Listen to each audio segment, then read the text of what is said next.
Money mastery is very easy.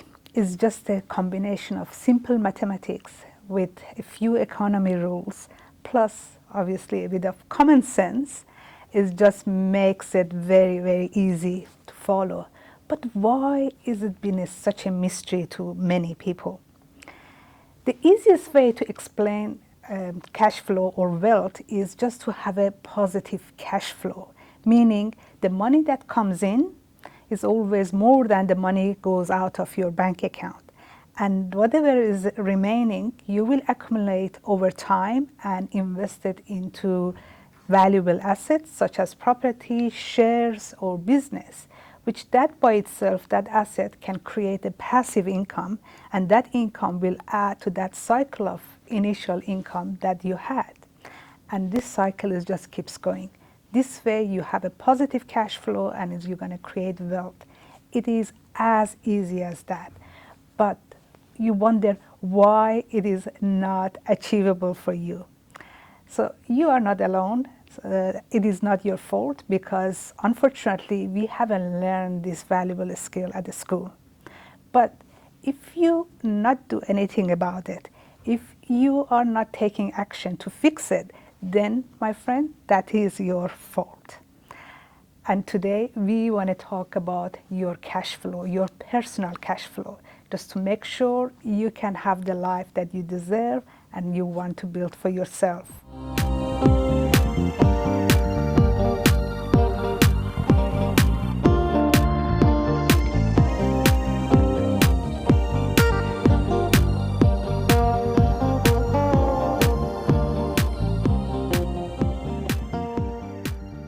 Hi, my name is Helia Singh, and today you are watching another episode of Wealth TV. And in today's episode, we want to talk about the budgeting and the cash flow. If you have been rolling your eyes by the time you heard the word budgeting, please stay with me because I know how you feel. There are many people, as soon as they hear the word budget, they just feel there is a knot in the pit of their stomach. They feel the anxiety and they just want to go to la la land and not talk about it and live in denial. And that is all normal. But we want to make it completely different. So by the end of today's session, my big bold promise is this, that you're going to look at your cash flow and budget in a completely different angle. So for that, I want to tell you a bit of a story.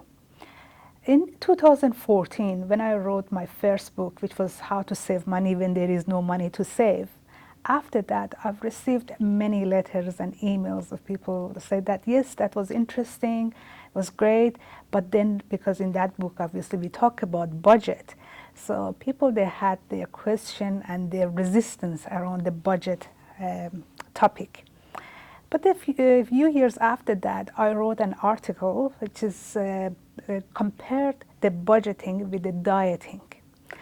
And the reason that I came with that analogy or the comparison was this, that every time I spoke to a client about their budget and their cash flow, it was just, I felt those clues and their body language as the same as when you talk to someone about diet.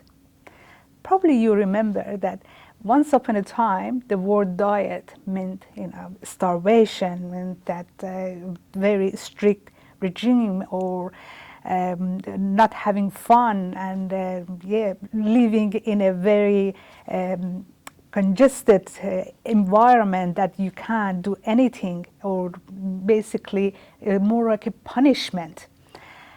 But we've come a long way thanks to psychology and all the research that has been done, that now we know there is no such a thing as a fat gene or, well, yes, we can't do anything with it or are born like this. No, we have the control over it. And personally, even I struggled with that, with the diet and exercise. Because I always used to think that, at least in my time at the school, if somebody done something wrong, their punishment was that you have to go run around the school. So how do you feel the brain will take it? They think that if I go for a run means I've done something bad and I'm about to get punished.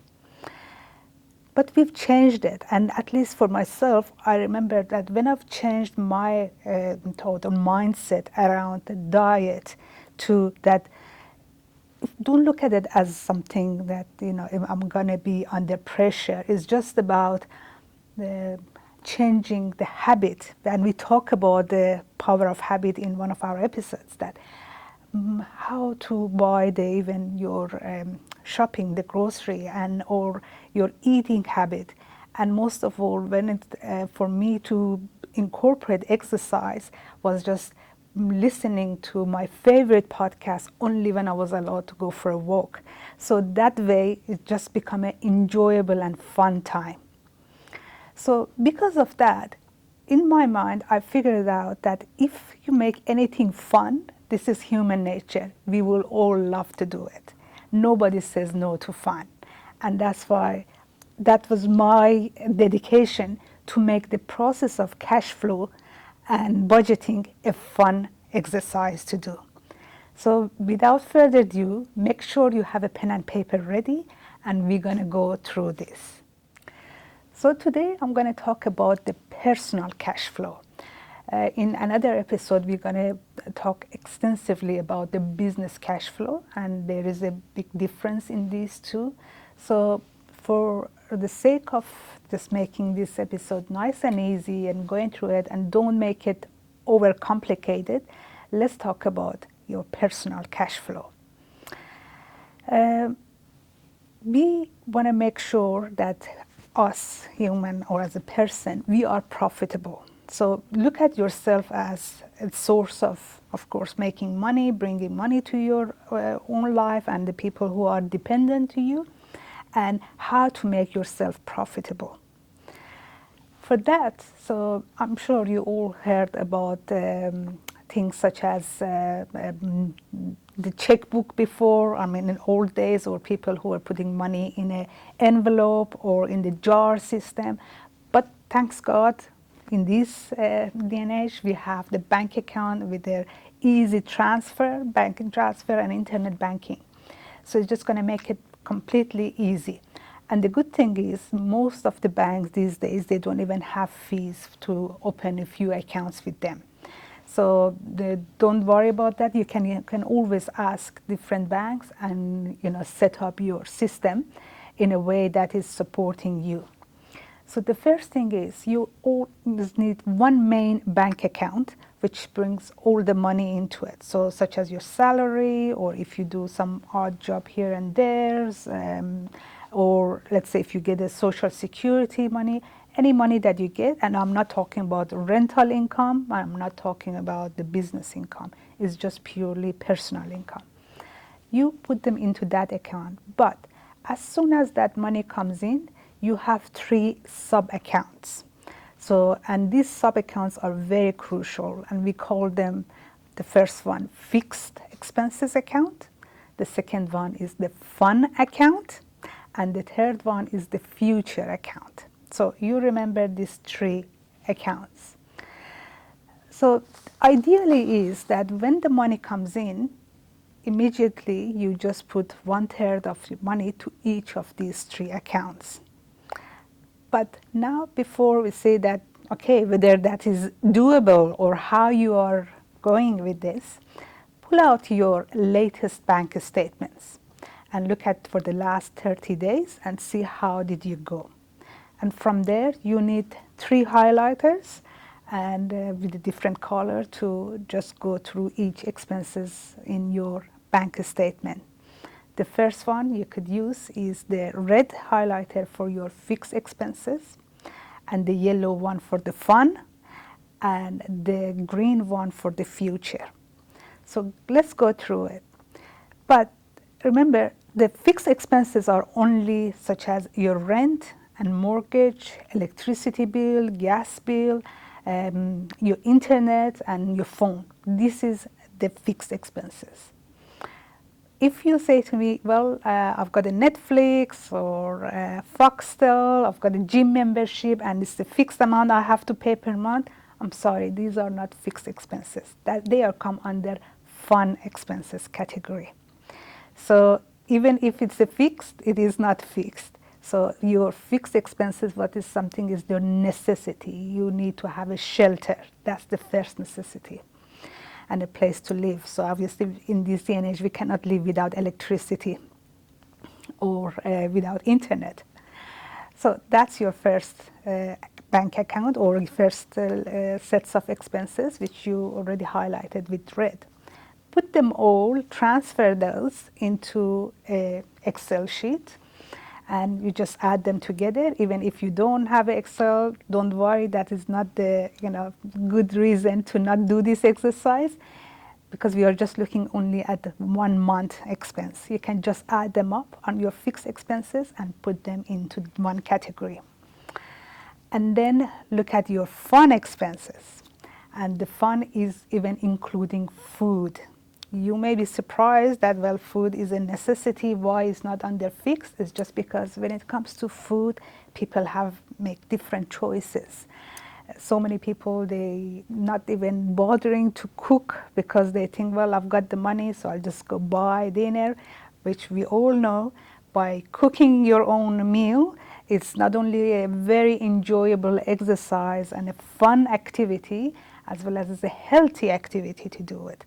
So that comes in under the fun category.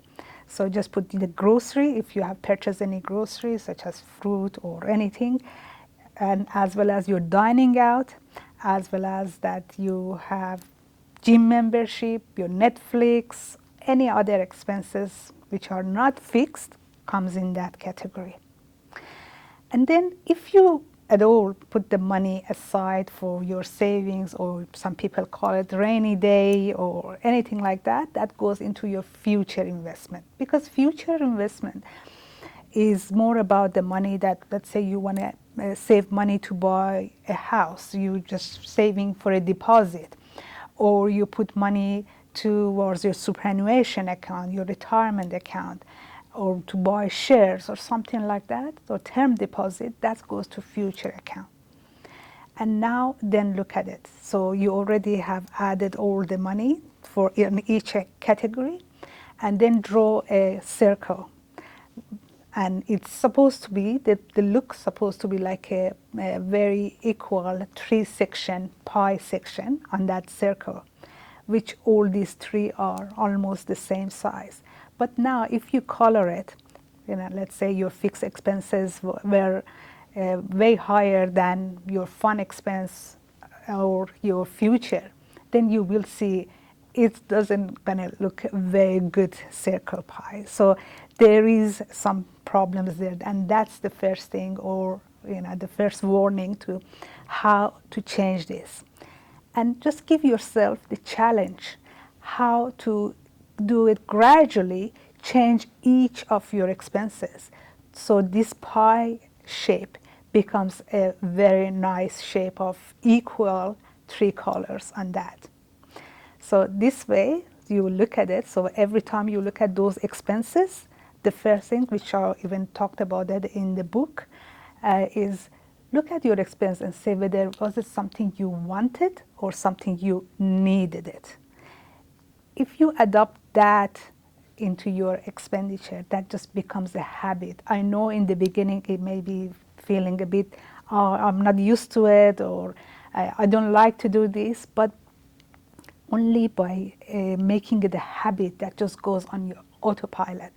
I'm glad to say that for the last few years I've been trying to drill this mindset to my own kids, that even now I can hear them talking to each other, that they say, oh, was it something you wanted or you needed it? So to me, they are already starting in a good path in their life. So, and they just don't think about it as a very strict exercise or something that they cannot do, or have freedom what to do with their money. They try to think whether it was needed or was it something that they wanted to do it. So through that, you can learn to say that. And of course, another thing is I've actually done through budgeting with a client recently. She found out there were a few subscriptions that she doesn't even use them anymore. So that's something that people overlook it. Even if they've got money, and there's actually people who have got money and more successful, sometimes they don't even have time, they don't even bother to look at their bank statement. So this exercise is not just for those who are trying to get some money squeezed from here and there to make life better for themselves. This is just the exercise. That's the first step to go to your financial independence journey. So that's why budgeting is the key, or the science behind your cash flow. And the cash flow is the reason, obviously the positive cash flow is the step to your financial freedom and wealth creation. So that's why, let's say if somebody who earns $3,000 a month income after tax, so just for the sake of this exercise, you just put $1,000 into each account, and from there to see how your expenses are going. And if at all, unfortunately, you have some, let's say, credit card debt, or you have a personal loan or car loan, those expenses comes under your fixed expenses. So, but we're going to talk about this later, how to gradually then we can get rid of those bad debts, because as we know, in order to create wealth in a bigger scale, we need to incorporate the strategy of having a good debt. So a good debt is something that you can get the tax deduction for it, something that will help you to build a more wealth and at the same time reduce your tax. But the bad debt is something that we need to get rid of it as soon as possible. But before you go ahead and just put money here and there, because sometimes once you pay for something, you can't get it back, or put the money into your retirement account, you cannot get it out back easily until your retirement. So before you do anything hasty, so I would love to hear from you guys. You can, just find a accountable partner, a family, friend, or put a comment below this video. So I'll be more than happy to be your accountable partner to see how you're going with your this challenge, to see where your money is going, and then based on your personal circumstances, we can figure it out now where the investments or the future investments money should be used to utilize other area in your life. So if you thought this episode is gonna help you to look at your budget and your cash flow in a different angle, so now I've done my job and my promise has been fulfilled. Please share this video with those who you think that they may need to watch it. Be a good sport and spread the knowledge, because knowledge is money, and that's the first basic of any wealth creation in any areas that you want to put your money into it. So until next episode, have a happy, healthy, wealthy life. Thanks for watching.